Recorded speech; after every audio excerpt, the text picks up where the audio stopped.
Permettez-moi de lire le psaume 12. Psaume 12 avant la prière. Psaume 12 avant de le faire, nous voulons juste prier très brièvement. Père Céleste, nous te demandons ta bénédiction, que tu puisses nous parler par ta parole, nous édifier, nous affermir, nous fortifier et nous fonder. Ôter ce qui ne te plaît pas et offrir ce qui tiendra devant toi. Bénis-nous ce soir au nom de Jésus. Amen. Psaume 12. Viens à l'aide, ô Seigneur, car les hommes pieux et fidèles se sont éteints au milieu du monde des hommes. Verset 3. Chacun parle avec fausseté à son prochain. Des lèvres flatteuses, il parle avec un cœur double.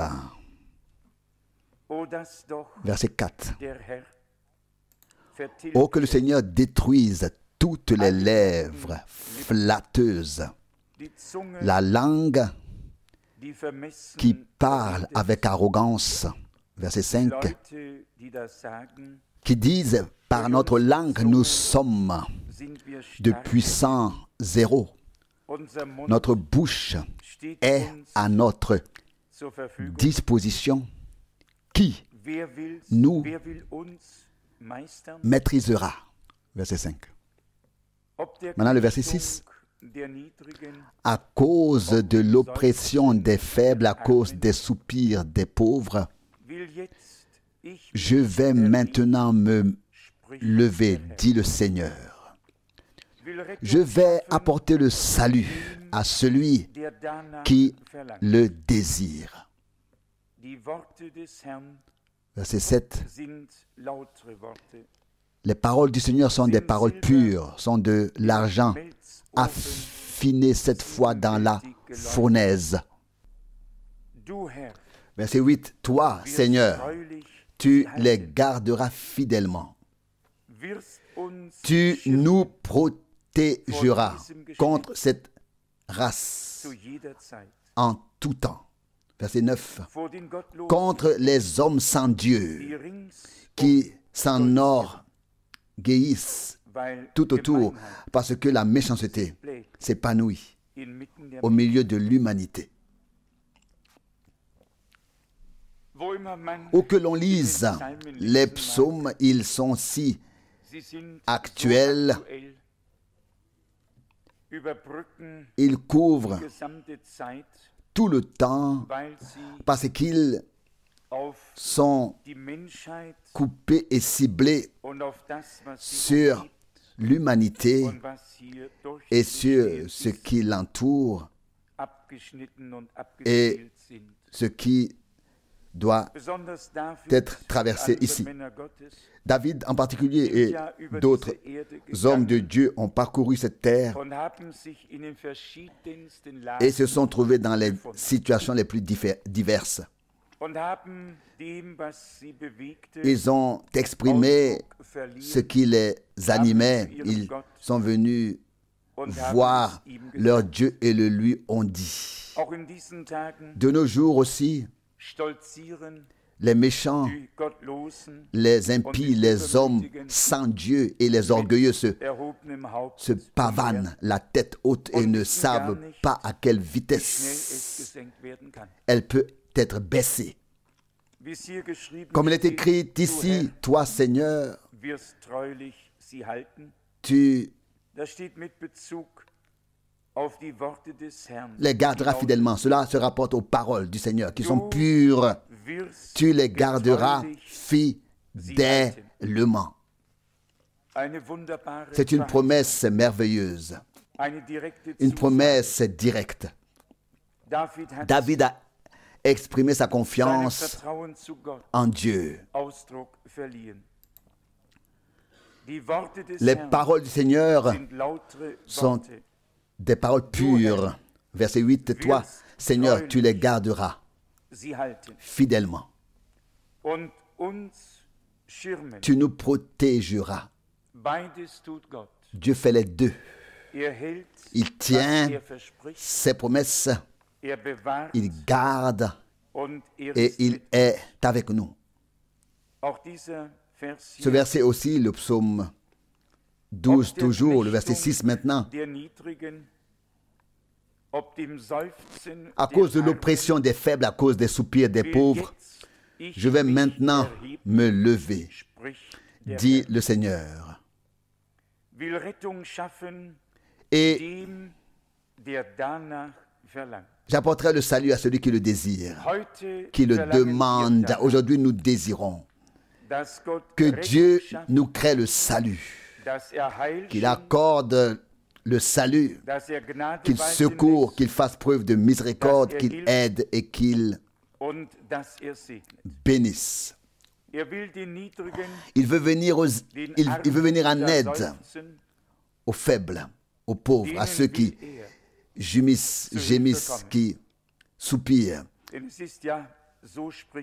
Car c'est ainsi dit le Seigneur ici, le psaume 12, 6. Je me lèverai maintenant, dit le Seigneur. Je délivrerai, j'accorderai le salut à celui qui le demande, qui le désire. Qui viendrait en présence de Dieu et ne désirerait pas être sauvé ou guéri ou secouru ou bénéficier d'une bénédiction quelconque. Et le Seigneur dit qu'il s'élèvera et qu'il créera le salut. Les premiers versets nous incitent également à nous examiner devant la face de Dieu, car il n'est pas toujours juste d'écouter la parole de Dieu en ne pensant seulement qu'aux autres. Il vaut mieux laisser parler les choses qui sont écrites et s'examiner devant la face de Dieu pour voir si et ce qui est éventuellement vrai. Il faut espérer que seul le bien s'applique à nous. Mais si c'est toujours le cas ou si cela peut l'être, Dieu seul le sait. Psaume 12, verset 2 maintenant. Viens à l'aide au Seigneur, car les fidèles disparaissent et les hommes loyaux se sont éteints parmi les fils des hommes. Il n'y a plus que peu de fidèles dans le pays, peu de pieux qui craignent Dieu, qui croient en sa parole, qui se confient en lui. La grande masse suit le grand chemin qui mène à la perdition. Et au verset 3, c'est la fausseté qu'ils disent chacun à l'autre. C'est avec des lèvres flatteuses, c'est avec un cœur double qu'ils parlent. Cela aussi se produit parfois parmi les croyants. Les lèvres sont flatteuses comme la langue, mais le cœur est double. On ne sait pas exactement où l'on en est. Plus tard, on le ressent. Le verset 4 dit « Oh, que le Seigneur détruise toutes les lèvres flatteuses, la langue qui parle avec arrogance. » Vous savez ce que nous demandons, non pas que le Seigneur détruise les hommes, mais qu'il retire ce qui est en eux et qui ne leur appartient pas. Il y a une grande différence entre croire que Dieu a condamné le péché ou bien alors penser qu'il a condamné le pécheur. Dieu a expié le péché et a acquitté et pardonné le pécheur. Et Il faut toujours voir les choses comme Dieu les voit et croire aussi comme elles sont écrites, afin qu'elles nous soient accordées. Si nous ne pouvons pas croire comme le dit l'Écriture, il se peut que nous nous coupions nous-mêmes de ce que Dieu a préparé pour nous et que nous ne puissions même pas y participer. Les gens qui disent que la langue, que notre langue, ils disent par notre langue, nous sommes des zéros puissants et que notre bouche est à notre disposition. Ça, c'est le verset 5 du psaume 12, verset 5. Il faudrait mieux que notre bouche soit à la disposition de Dieu. Si nous pouvions faire partie du groupe qui peut dire en vérité, Seigneur, ma vie, ma langue, mes lèvres, tout est à ta disposition. Je pense ici à la parole que Paul a probablement adressée aux Romains. Au moment où je lis ceci, par notre langue, nous sommes des zéros forts. Ou aux Corinthiens, Paul a écrit, quand je viendrai à vous, je n'éprouverai pas vos paroles, mais je verrai ce qu'il en est de votre puissance. Car le royaume de Dieu ne consiste pas en paroles, mais en puissance. Il a dit dans 1 Corinthiens 4, verset 19. 1 Corinthiens 4, verset 19. C'est au fond le désir de nos cœurs, non pas d'être des maîtres de la parole et des gens pour qui les choses sont aussi flatteuses que des ou aussi lisses que des anguilles, mais que Dieu puisse entrer dans son droit et que nous soyons à sa disposition. Mais il y a aussi ceux qui pensent ou peuvent dire d'eux-mêmes, grâce à notre langue, nous sommes des zéros forts. Il y a des gens qui ont toujours raison. Toujours raison. Pour autant qu'ils parlent, ils ont toujours raison. Et personne d'autre, au moment où eux ils parlent, personne n'a raison. Mais un vieux proverbe dit bien qui parle a raison. Mais ce n'est pas comme ça avec Dieu. Non. Nous devons nous habituer à ce que chacun soit prompt à entendre, lent à parler, lent à se mettre en colère ou pas du tout. Jacques, ça c'est Jacques 1, verset 19, pardon. Verset 20, il dit, car la colère de l'homme ne fait pas ce qui est droit, ce qui est juste aux yeux de Dieu. Ainsi, ce ne sont pas les malfaiteurs qui doivent être exterminés, ni les langues qui doivent être coupées, mais le feu divin qui doit les purifier et les rendre utilisables afin qu'ils puissent être au service de Dieu. Afin qu'elles puissent, être au service de Dieu, qu'elles puissent leur langue. Ceux-là disent que c'est grâce à notre langue que nous sommes de puissants zéros.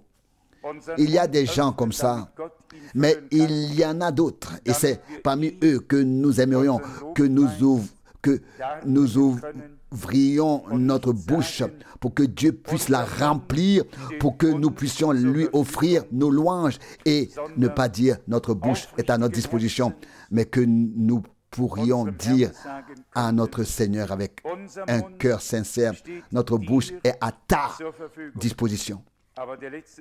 Mais la dernière phrase ici ne doit pas non plus être passée sous silence. Les mêmes disent au verset 5, qui nous maîtrisera? Psaume 12, verset 5. Il y a un danger, celui qui maîtrise les autres n'a pas d'oreille pour être lui-même maîtrisé. Non, ce n'est pas possible. Mais ici, il est bien écrit au verset 5 comme dernière phrase que ces gens qui disent, psaume 12, verset 5, par notre langue, nous sommes des zéros forts, notre bouche est à notre disposition, qui nous maîtrisera? Il y a quelqu'un qui peut maîtriser tout le monde, et c'est notre Seigneur et Maître.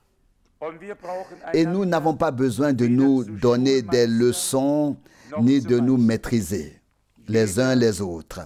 Chacun a suffisamment à faire avec lui-même pour tenir bon devant la face de Dieu.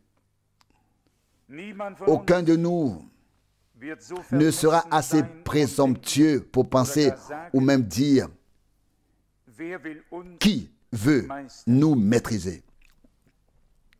Non, nous sommes rassemblés devant la face de Dieu et d'ici devant, ou même parmi nous, ce n'est pas l'un qui doit indiquer la direction à l'autre, mais c'est Dieu qui doit nous l'indiquer à tous, qui nous indique la place que nous devons occuper. Et alors, s'accomplira ce que nous avons lu ici. Les paroles du Seigneur sont des paroles pures. Verset 8. Toi, Seigneur, tu les garderas fidèlement. Tu nous protégeras de cette race en tout temps. Il le fera. Il a promis. Nous sommes encore reconnaissants au Seigneur pour sa sainte et précieuse parole que nous avons méditée ce week-end. Il n'y a pas de parole pour l'exprimer, de mots pour l'exprimer si nous réfléchissons à la grâce de Dieu à notre égard et à la manière dont il nous parle. Il ne nous reste qu'une chose à faire, c'est de remercier le Seigneur pour tant de grâce et de bonté et de tourner nos regards vers lui à chaque fois. Un autre auteur, compositeur chante par toutes les épreuves qui me ramènent à la maison. Toi seul, Seigneur, toi seul. Chacun se trouve personnellement devant son Dieu et doit ou peut vivre ses expériences personnelles et ses expériences avec Dieu. Que le Seigneur mette dans notre cœur une prière, un cri de l'âme qui s'élève vers son trône pour qu'il nous exauce, qu'il bénisse ce soir encore, que ce soit encore les lèvres par lesquelles il nous parlera encore, afin que nous puissions tous partir d'ici avec reconnaissance. Levons-nous tout de même et demandons à Dieu de nous bénir. Père céleste, je te remercie de tout cœur pour ta sainte présence. Merci pour ta sainte et précieuse parole dans laquelle nous nous regardons comme dans un miroir pour voir où nous nous retrouvons. Oh Dieu, nous sommes rassemblés devant ta face comme des hommes qui ont échoué, qui n'ont pas répondu à tes exigences, que tu puisses venir au secours de mes échecs, venir au secours de mes erreurs, venir au secours, Seigneur, et effacer tout, ô Seigneur. Tout ce qui te fait obstacle, que ce soit en parole, en pensée ou en œuvre. Enlève, ôte tout, ô Seigneur. Nous voulons voir confirmer cette parole que nous avons entendue, que nous croyons et que nous portons. Seigneur bien-aimé, ensemble, nous pouvons te demander de donner une réponse,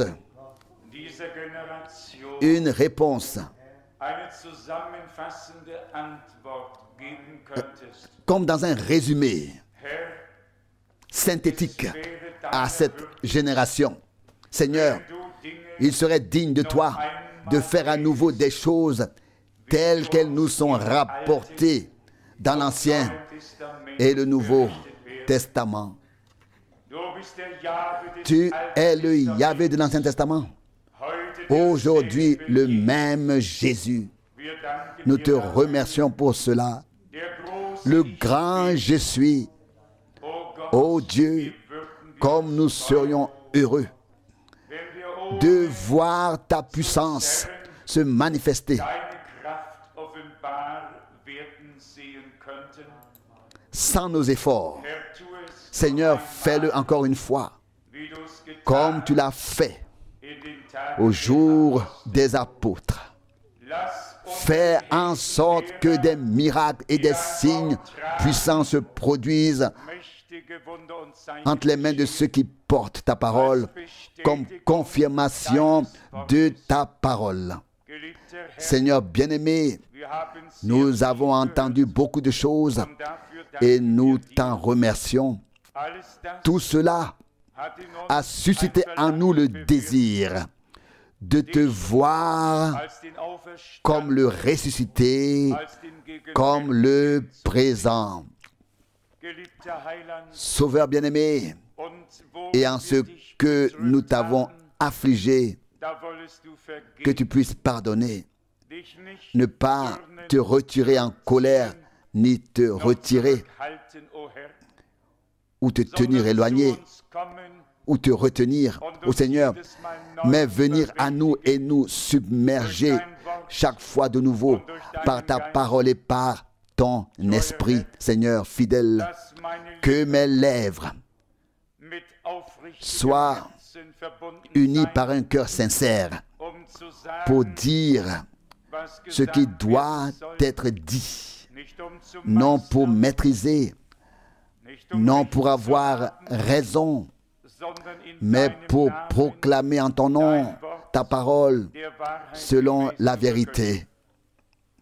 Seigneur, nous te soumettons dès maintenant les requêtes et toutes les prières. Dieu fidèle, réponds-nous en peu de temps. Révèle-toi de manière surnaturelle parmi ton peuple, afin que personne n'ait plus besoin de demander où est donc leur Dieu. Seigneur, qu'il soit manifeste que tu es retourné en Sion auprès de ton peuple et que tu as établi ta demeure. Dieu fidèle, nous te remercions ici pour nos frères et sœurs bien-aimés qui portent ta parole dans un cœur fin et bon. Nous prions en même temps pour tous ceux, sans les juger, ni même les condamner, qui ont négligé ta parole et qui s'égarent justement à cause de ça, parce qu'ils l'ont négligé. Seigneur, bien-aimé, ce n'est pas notre savoir ni notre vouloir, mais seulement celui qui s'en tient à ta parole. C'est lui et lui seul qui atteindra le but. C'est ainsi que nous te remercions de nous avoir donné une connexion spirituelle avec ta parole. Je t'en remercie de tout mon cœur et de toute mon âme. Ton prophète a dit que la plus grande révélation d'un ministère est la révélation de la parole de Dieu. Seigneur fidèle, tous les dons, tout aura une fin, mais ta parole demeure pour l'éternité. Seigneur fidèle, tu nous as révélé la parole. Tu es dans ta parole et nous sommes dans la parole. Seigneur, qu'une telle rencontre avec toi soit possible, que de grandes choses puissent se produire. nous te faisons confiance. Tu peux faire plus que nos demandes et nos supplications, même les demandes personnelles qui nous touchent, que nous portons avec nous.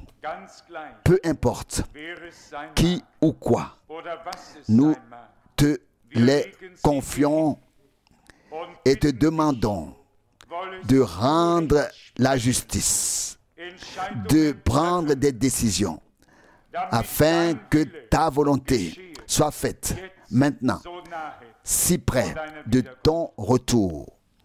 Dieu fidèle, je te remercie encore une fois pour la parole lue, pour le psaume. Ta parole a été 7 fois purifiée et tu veilles à son accomplissement. Et tu as dit, je me lève pour faire justice, pour secourir ceux qui l'attendent. Nous attendons ton secours et nous te remercions de pouvoir compter sur ton secours et de croire que tu nous aideras. Et alors il sera accompli. Celui que tu aides est aidé. Celui que tu secours, il est secouru. Celui que tu guéris, il est guéri. Celui que tu sauves, il est sauvé. Mon Dieu dans le ciel, je te remercie de tout cœur pour toutes les grâces, les preuves de grâce, pour toutes les bénédictions, fondamentalement pour tout, y compris pour le fait que nous puissions nous réunir ici, dans le calme et la paix, sans être dérangés, pour écouter ta parole et être réunis devant ta face. Enlève toute ombre, enlève tout doute, enlève toute incrédulité, enlève toute pensée qui pourrait être dirigée les uns contre les autres au Seigneur, et crée une voie et un vaste espace au milieu de nous pour toi. Bénis maintenant mon frère bien-aimé, oint ses lèvres et remplis son cœur. Adoration et gloire à toi, le Dieu vivant pour l'éternité. Amen. Amen. Nous nous asseyons.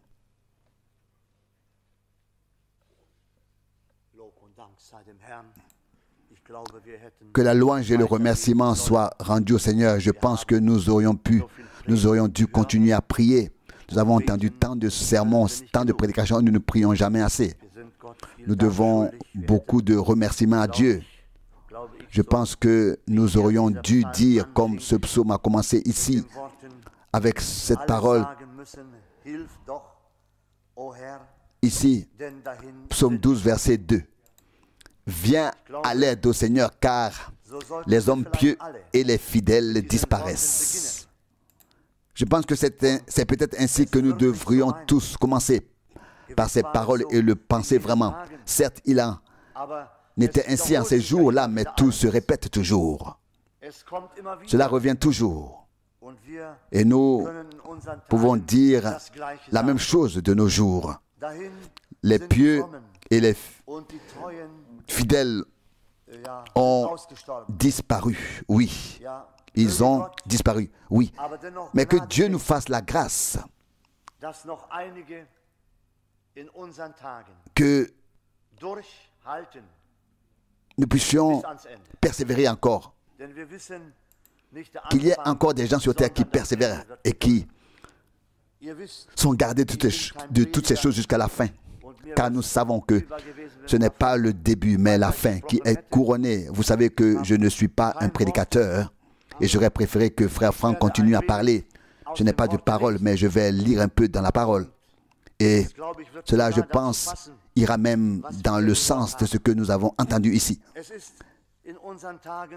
De nos jours, comme nous l'avons lu, les gens suivent leur propre chemin, parlent comme ils veulent, pensent comme ils veulent, font comme ils veulent, parfois même des croyants. Mais au fond, l'œil de Dieu regarde tout de haut, reconnaît et voit tout le monde. J'ai déjà commencé la prédication ici Elle s'appelle respect. Et nous avons lu jusqu'à la moitié, mais il y a de telles choses glorieuses que nous ne lisons pas pour les autres, mais pour nous. Nous devons les prendre à cœur. À quoi cela sert-il de lire la parole ici et de rester des vieilles personnes, d'y aller et peut-être de faire et de penser ce que nous voulons après avoir écouté la parole. La parole de Dieu ne nous sert alors à rien. Les prédications de Frère Branham ne nous servent pas non plus si nous les lisons ou si nous ne les lisons pas. Bon, je suppose que la plupart des gens ne les lisent pas du tout. Eh bien, je ne sais pas.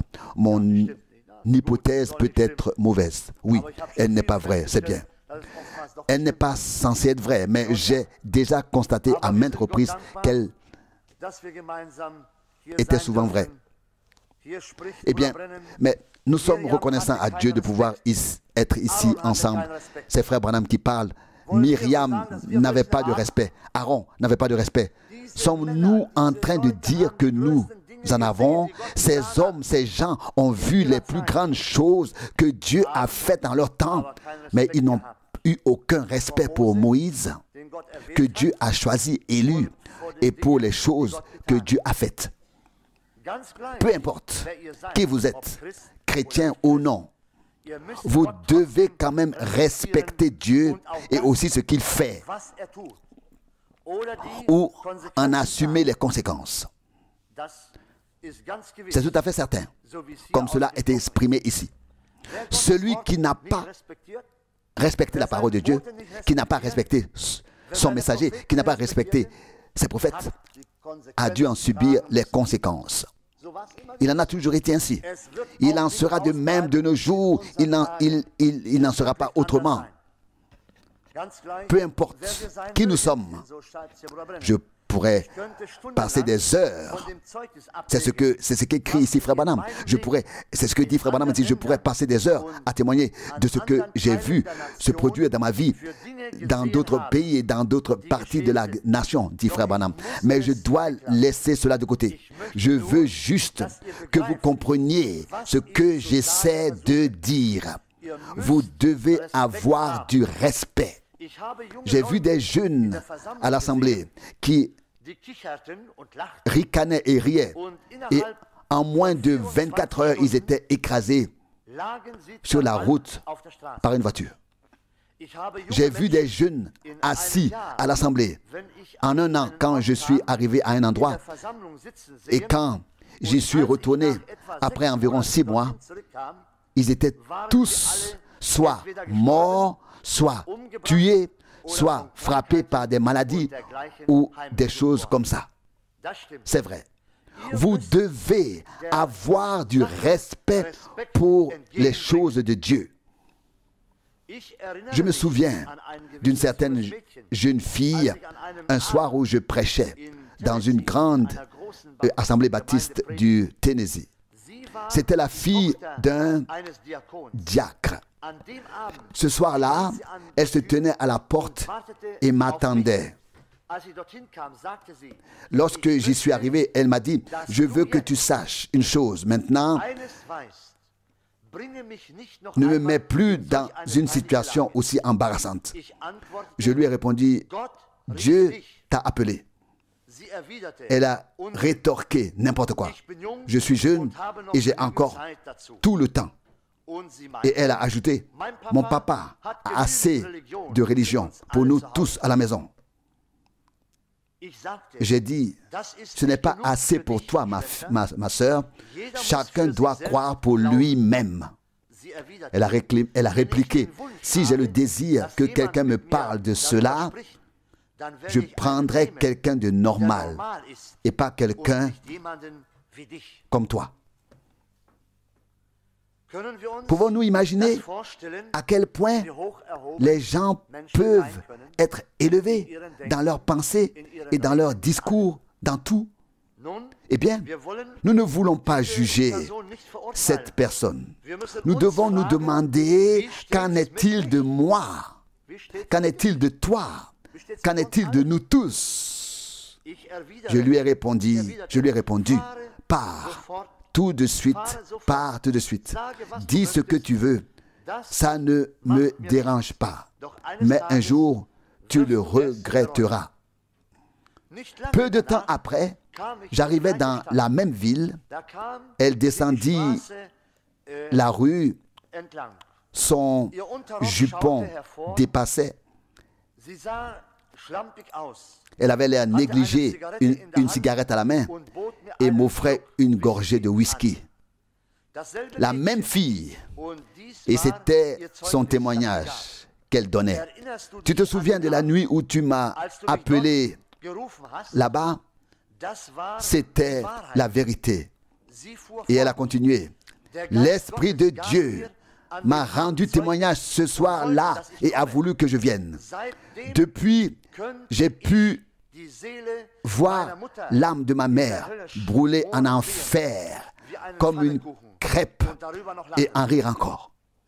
Regardez, c'est ce qui s'est passé. Vous devez montrer du respect à Dieu. C'est ce qui compte. Tu dois le faire, mon frère. Il faut le faire. Jézabel n'avait pas de respect. Rappelez-vous, une fois les enfants n'avaient pas de respect parce qu'ils avaient été éduqués ainsi à la maison. Bien sûr qu'après tout ce qui s'était passé de son temps, Élie était détesté par les gens parce qu'il avait amené la famine dans le pays. Il y avait là des gens qui enseignaient à leurs enfants comme un homme, comment un homme comme Élie aurait-il pu être transformé et enlevé au ciel. Il a été tué quelque part et on l'a simplement enterré en secret. C'est ce que les gens disaient à leurs enfants à la maison. Ils n'y croyaient pas. Élisée a pris sa place. Il fut alors le messager de l'époque, après qu'Élie ait été enlevé. Alors qu'il s'y était rendu à un certain endroit, des enfants sortirent de l'endroit et se moquèrent de lui en criant: Chauve, pourquoi n'es-tu pas monté avec Élie au ciel? 2 Rois 2, 23. En effet, ils ne croyaient pas qu'Élie était monté, était enlevé. C'est bien cela. Ce n'était pas qu'il méprisait cet homme, mais qu'il ne respectait pas son message. Il était celui qui était venu après Élie. Il avait l'onction. L'esprit d'Élie était sur lui, car lorsqu'il est revenu, il a fait la même chose qu'Élie. Alléluia. Jésus a dit: si quelqu'un croit en moi, il fera aussi les œuvres que j'ai faites. Jean 14, 12. Oui, ces signes suivront ceux qui croiront. Ceux qui croient. Ils n'avaient aucun respect pour cela. Ils n'avaient aucun respect pour Élisée parce qu'ils croyaient en Élie, car l'Esprit était sur lui. Il s'est retourné, a frappé le Jourdain avec son manteau. Et c'est alors, et le Jourdain s'est fendu et est allé faire les mêmes miracles que Élie faisait. Même tous les prédicateurs de l'école des prophètes disaient que l'esprit d'Élie reposait sur Élisée. Cela s'est répandu dans tout le pays. Je parie que les gens en riaient entre eux et disaient: regardez, regardez, ces saints rouleurs, ces fanatiques prétendent que l'homme est monté au ciel sans mourir. Des chevaux seraient descendus. Nous n'avons rien vu de tout cela. Bien sûr qu'ils n'ont rien vu, certainement pas. Nous n'avons pas vu de chevaux, nous n'avons pas entendu de charrettes. Le vieux est mort, on l'a enterré et maintenant ils en font des histoires en tonnes. Ils dirent la même chose aujourd'hui. Ils diraient la même chose aujourd'hui. Exactement, la même chose. On disait aussi de Jésus: ses disciples sont venus de nuit et ont volé son corps.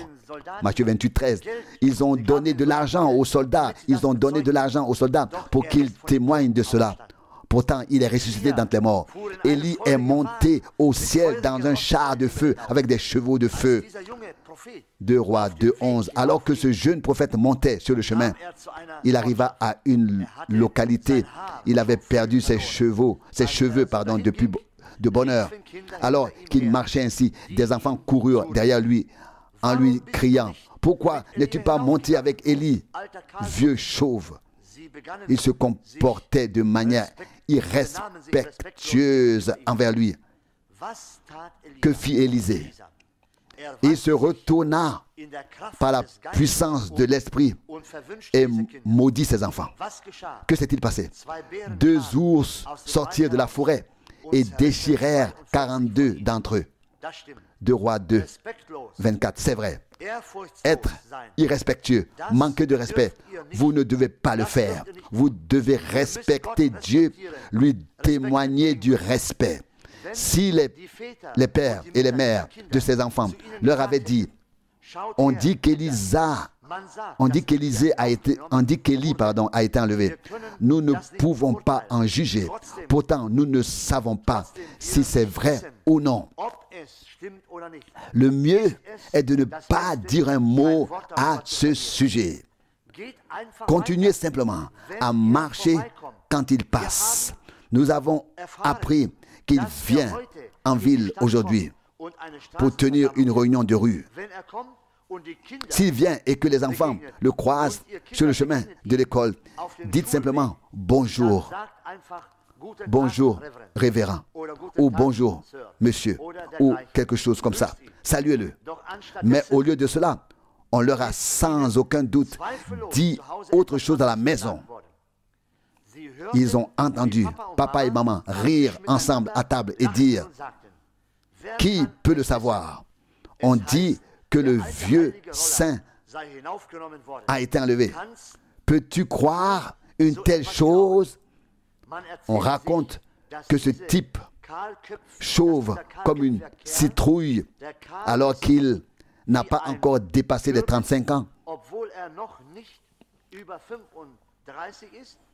vient ici. Il doit y avoir une assemblée de rue. Il s'attend à ce que nous croyions à de telles absurdités. Qui est-il d'ailleurs? Il se ridiculise avec ça et rien d'autre. Il ne vient pas non plus dans notre assemblée, voyez-vous, tout comme Élie, qui n'est pas venu non plus dans leur communauté religieuse. C'est peut-être le même genre de magie, la même escroquerie que celle d'Élie. Ils ne l'ont pas cru. C'est ce qu'on enseignait aux enfants à la maison. Si on leur avait enseigné la crainte et le respect, ils se seraient tenus devant le prophète de Dieu pour qu'il prie pour eux. Mais on leur a appris à ricaner, à rire et à se moquer. Il en va de même pour les enfants d'aujourd'hui. Ils sont si nombreux à se moquer d'un rassemblement de rue. Ils se moquent de la prédication de l'Évangile. Élisée les a maudits au nom du Seigneur. Ce n'était pas à cause des enfants, mais à cause... Ce n'était pas à cause des enfants, mais à cause des parents irrévérencieux qui avaient éduqué les enfants à manquer de respect à Dieu. 2 ours ont tué 42 des enfants. C'était à cause du manque de respect. Dieu exige le respect. En ne respectant pas son prophète, ils l'ont méprisé. Même s'ils ne croyaient pas, ils auraient dû se taire et ne pas le faire. Mais non, ils devaient faire leur part. Ils ont dit des choses qu'ils n'auraient pas dû dire. Que leur est-il arrivé? Considérons maintenant les personnes qui avaient du respect. Prenons la Sunamite qui a rencontré le même prophète, à savoir Élisée. Elle n'était même pas israélite, elle était de Zunem, mais elle croyait en Dieu. Elle a vu passer cet homme lorsqu'il est arrivé sur la route, l'a entendu parler et a vu les signes qu'il a accomplis. Il y a une histoire qui raconte qu'une fois, une meute de chiens sauvages a voulu s'en prendre à une petite fille. Je ne sais pas si c'est vrai ou non. Ce n'est pas dans la Bible, c'est juste une histoire que j'ai lue. Il y était écrit que la Sunamite se tenait au coin de la rue et qu'elle voyait les chiens s'apprêter à se jeter sur la petite fille. C'est alors que ce saint homme est passé. Il a levé son bâton vers Dieu et a demandé la clémence pour l'enfant. Immédiatement, les chiens ont lâché prise et se sont enfuis. Je ne sais pas si c'est vrai, mais à l'entendre, c'est peut-être ce qui s'est passé, je ne sais pas. En tout cas, il est écrit dans la Bible que cette femme a reconnu qu'il s'agissait d'un homme saint.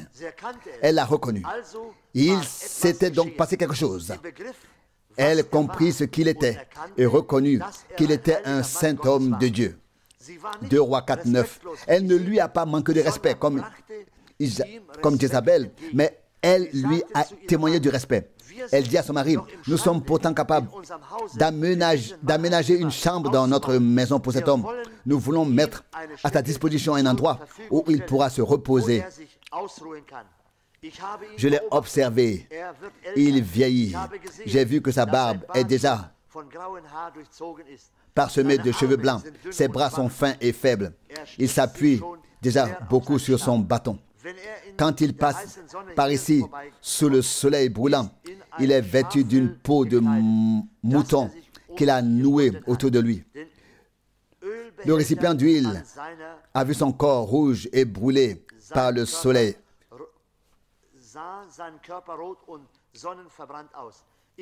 Je t'en prie, construisons-lui une petite chambre où il pourra s'arrêter. Faisons venir l'entrepreneur et aménageons-lui une pièce pour qu'il ait un toit, car je reconnais à son esprit qu'il est un saint homme.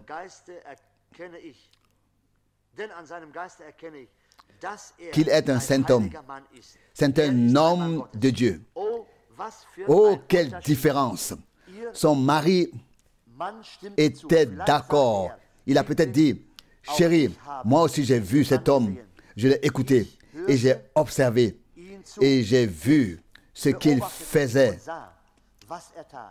Je sais qu'il est un saint homme de Dieu. C'est ce que nous faisons. C'est ce que nous allons faire. Ils firent venir l'entrepreneur et lui construisirent une petite chambre. Ils y installèrent un lit pour qu'il puisse s'y allonger et se reposer. Lorsque le prophète y arriva, cela fit naturellement du bien à son âme de voir qu'on avait fait quelque chose pour lui. Il dit donc à Géasi, appelle-les et demande-leur ce que je peux faire pour eux. Si je peux intercéder auprès du roi ou du chef de l'armée. Mais Géasi répondit, elle n'a pas d'enfant et son mari est déjà d'un âge avancé. Il est vieux, ils n'ont pas d'enfant. 2 Rois 4, 14. Lorsqu'elle eut franchi la porte, il dit, ainsi parle le Seigneur, sur l'année, à cette époque, tu auras un enfant à cœur. Et à cette époque, l'année suivante, elle eut l'enfant. Lorsque le garçon eut environ 12 ans, Satan frappa. 2 Rois 4, 18. Un jour, il sortit dans les champs pour rejoindre son père. Satan dit alors, je vais en finir avec cet enfant. Il lui donna une insolation et il mourut dans les bras de sa mère. Son mari lui dit, pourquoi veux-tu aller voir l'homme de Dieu aujourd'hui même? Ce n'est ni la nouvelle lune, ni le sabbat. Il ne sera même pas là. 2 Rois 4, 23. Elle répondit, tout ira bien, laisse-moi seulement sceller l'âne et me tirer et partir. Et il se mit en route. Comme il montait sur le chemin, Élisée regarda hors de la grotte du rocher, sortit et dit, voilà notre Sunamite, elle est profondément affligée. 2 Rois 4, 25. Il dit, cours à sa rencontre. Elle est affligée dans son cœur et Dieu ne m'a rien révélé. Voyez, Dieu n'a pas besoin de tout vous dire.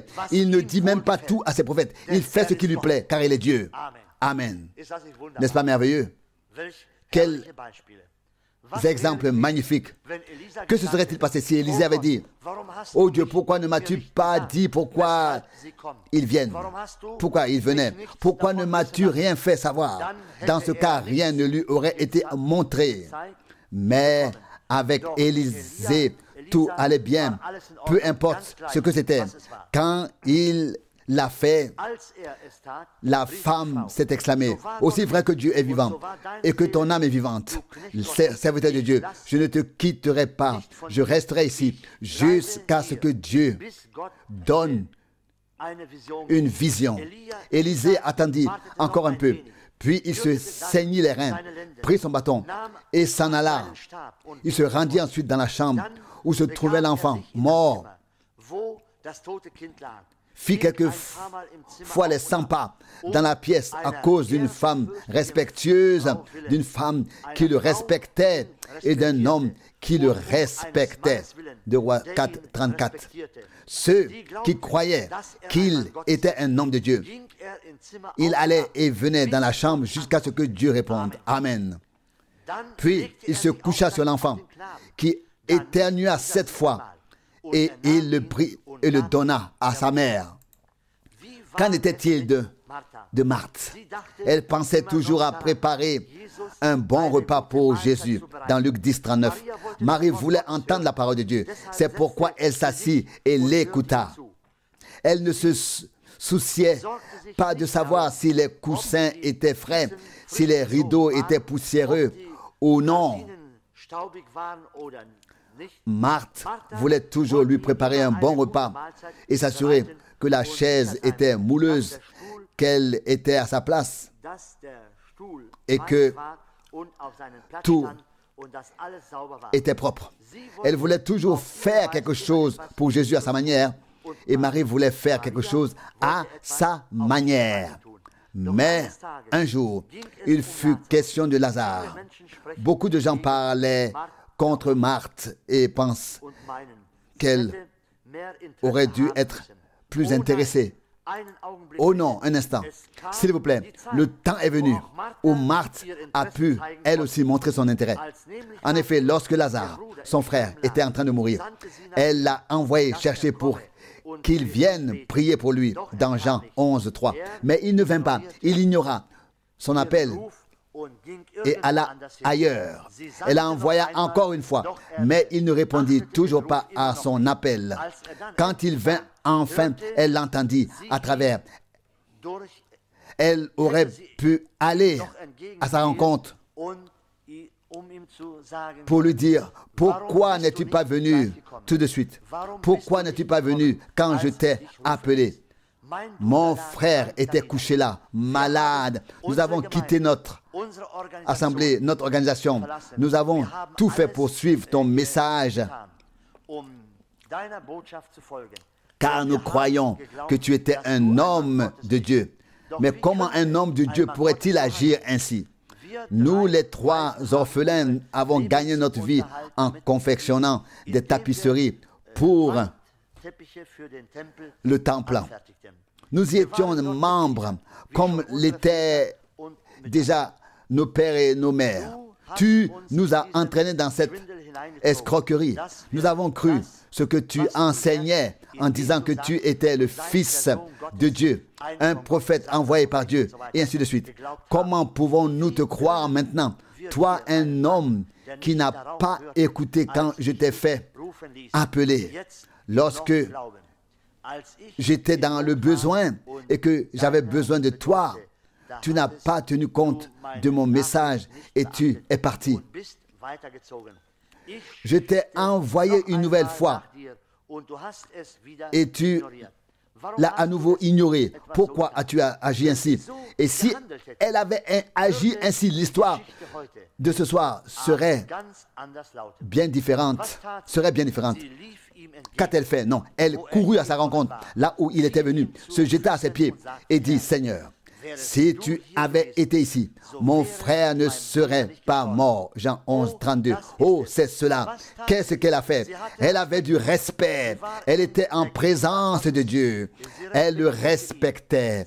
Elle l'appelait son Seigneur. Seigneur, si tu avais été là, pas j'ai envoyé après toi. Tout cela était oublié. Maintenant, tu es là. Si tu avais été là, mon frère ne serait pas mort.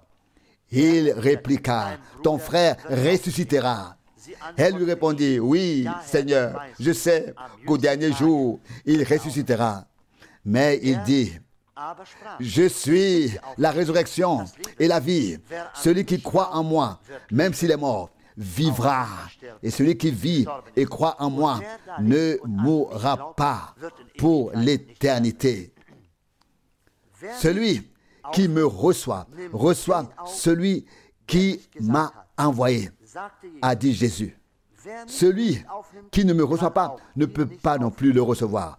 Jean 13, 20. Voyez, vous avez dit que Dieu était votre Père. Il répondit, votre Père, c'est le diable. Jean 8, 44. Vous voyez donc que vous devez le respecter et croire. Croire que c'est lui. Oui, Marthe l'a cru. Il y a un autre petit incident dont j'ai déjà parlé ce matin. Il s'agissait de cette femme. Je ne peux pas prononcer son nom, qui était venue le voir à l'époque. Voyez, avec quelle brusquerie elle a d'abord été rejetée. Dans Marc 7, 26 et 29. Il était là, un juif. Elle était une païenne qui vint à lui. Elle ne savait pas comment l'aborder, mais elle était dans le besoin et savait qu'il était le Fils de Dieu. Elle le croyait. Si Dieu répondait à ses prières pour les autres, il répondrait aussi à la prière pour elle. Elle savait que ce qu'il exprimait était la parole de Dieu. Si c'était la parole de Dieu pour le juif, c'était aussi la parole de Dieu pour les païens. Quoi qu'ils disent, Jésus l'examinait. Elle l'invoqua. Aie pitié, mon Seigneur. Matthieu 15, 22. Fais attention maintenant. Elle l'appelait fils de David, car elle avait entendu les Juifs l'appeler fils de David. Elle n'avait pas le droit de l'appeler fils de David.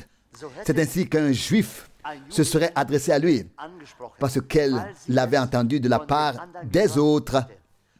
Essayait-elle aussi de s'adresser à lui de cette manière, car elle voulait être entendue.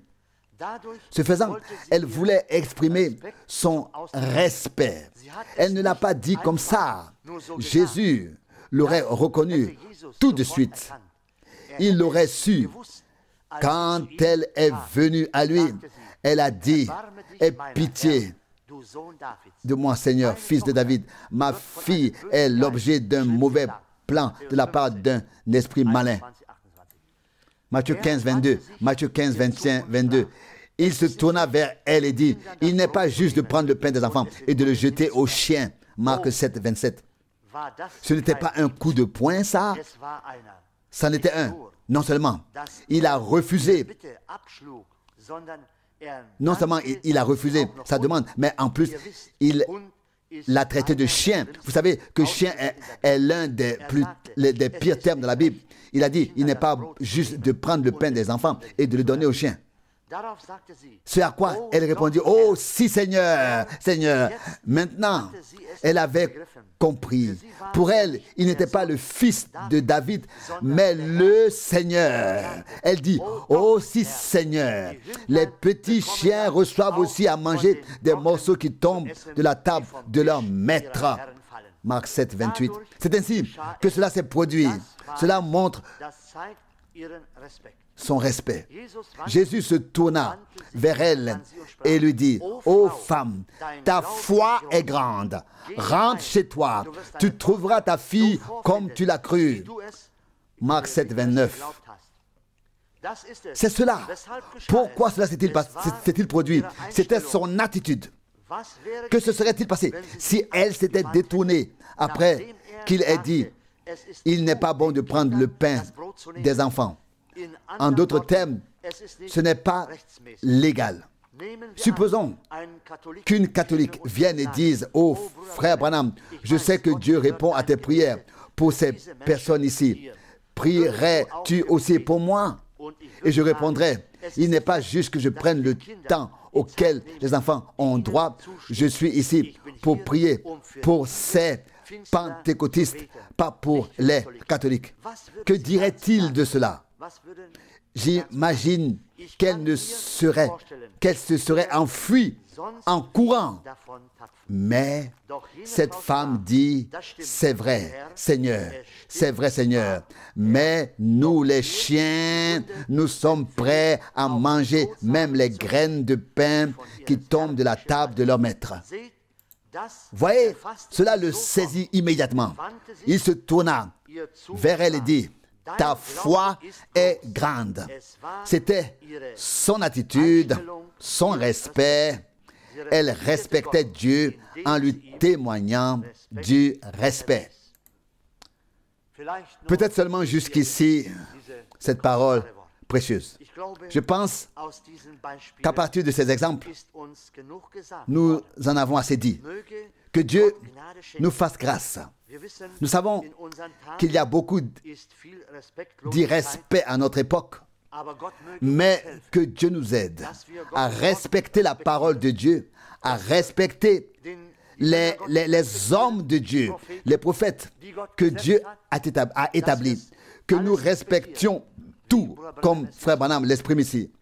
Nous voyons qu'il y avait des gens dans ces jours-là qui avaient du respect. Je crois que Dieu veut qu'il y ait aussi des gens qui aient encore du respect dans ces jours-là. C'est la volonté de Dieu. Frères et sœurs, que Dieu nous aide tous. Si nous vivons aussi dans un monde d'irrespect, et si nous avons besoin d'un peu d'aide, nous pouvons nous en sortir. Même si nous vivons dans un monde d'irrespect et que même les croyants sont parfois irrespectueux. Mais regardons le Seigneur et demandons-lui d'être miséricordieux envers nous et qu'il nous façonne comme nous avons pu voir ici ces exemples qui nous ont été présentés par grâce. Louange et merci à notre Seigneur. Amen. Je crois que nous voulons encore prendre le temps d'offrir au Seigneur l'honneur et l'adoration. Levons-nous pour cela. Père Céleste, nous te remercions ensemble pour ta sainte et précieuse parole, pour le message que tu as donné par l'intermédiaire de tes serviteurs et de tes prophètes. C'est avec respect, Seigneur, que nous regardons ces choses que tu nous as dites, Seigneur. Montre-nous ceux qui ont eu du respect et ceux qui n'en ont pas eu. Oh Seigneur, nous savons qu'il en va de même de nos jours, mais accorde-nous, Seigneur, en tant que ton peuple, le vrai respect les uns pour les autres, pour ta parole et pour tes messagers, pour tout. Oh Seigneur, mon Dieu, accorde-nous la grâce d'avoir aussi du respect pour notre prochain, pour tous les hommes aussi, oh Seigneur, devant les autorités. Mon Dieu, fais de nous des hommes véritables, qui te croient de tout leur cœur et donne-nous ce respect au Seigneur. Fidèle Seigneur, j'en ai tant besoin. Oh mon Dieu, tu connais mon cœur. Je ne veux pas m'élever moi-même, mais ton serviteur, toi le prophète, a encore dit ici, ton serviteur, le prophète, a encore dit ici, voyez-vous, devez toujours vous considérer comme beaucoup plus petit que vous ne l'êtes. Ne soyez jamais grand à vos propres yeux. Et si vous êtes grand, qu'un autre le dise de vous. Faites comme la femme. Dieu fidèle, accorde-nous la grâce de nous humilier en tout temps, afin que nous ne paraissions pas nous-mêmes grands de nos propres yeux, ô Dieu. Aide-nous à le faire, Seigneur. Je te remercie pour ce précieux message que tu nous as donné par grâce. Seigneur, oh, où serions-nous aujourd'hui si tu ne nous avais pas appelés, si tu ne nous avais pas fait sortir, si tu ne nous avais pas amenés ici. C'était ta main, Seigneur, qui nous a conduits et guidés pour que nous puissions être ici réunis. Je te prie pour mes frères et mes sœurs. Bénis-les tous, oh Dieu. Aide-les tous, Seigneur. Seigneur, tu connais nos cœurs. Tu sais que nous sommes des êtres humains oublieux et faibles Oh Seigneur, parfois notre bouche dit quelque chose, Seigneur, qui ne devrait pas être. Oh Dieu, pardonne-nous. Mon Dieu, aie pitié de nous, Seigneur. Aide-nous en ces derniers jours. Nous savons que l'ennemi est sorti, Seigneur. Il veut nous détruire, Seigneur. Il veut nous disperser. Il veut nous diviser. Il veut que nous soyons en dispute les uns avec les autres. Il veut susciter des partis, des groupes, oh Seigneur. Mon Dieu, accorde-nous la grâce de nous regarder dans les yeux, de nous aimer les uns les autres, Seigneur. Estime-toi et de nous estimer les uns les autres. Oh Dieu, et de nous respecter, de te respecter et de nous respecter les uns les autres. Oh Seigneur, mon Dieu, retire toute méchanceté de chacun. Oh Seigneur, toute amertume. Mon Dieu, c'est ma prière ce soir, Seigneur. Ne laisse pas, Seigneur, l'ennemi avoir droit à ton peuple, sur ton peuple, Seigneur. Mon Dieu, mais fais-nous sortir vainqueurs comme tu as été vainqueur, Seigneur. Gloire à ton nom merveilleux. Je t'adore, oh Seigneur, je te loue, et je loue ta grâce et ta miséricorde. Alléluia. Seigneur, reçois la gloire, reçois la louange, reçois l'adoration. Au nom de Jésus. Amen.